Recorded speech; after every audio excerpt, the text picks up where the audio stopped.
வெள்ளைக்காரன் கொடுத்துருந்த அதிகாரத்தை கூட கொடுக்கலையே. காவல்துறை கல்வித்துறையெல்லாம் முழுசாக கொடுத்துருந்தான் வெள்ளைக்காரன்.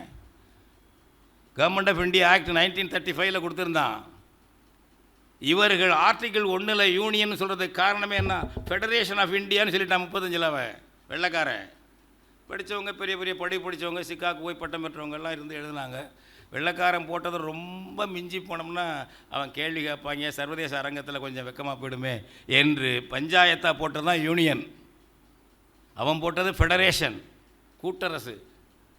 இவர்கள் பஞ்சாயத்தாக போட்டது தான் யூனியன். இந்தியாவுக்கு பேர் அது பெருசு இல்லை.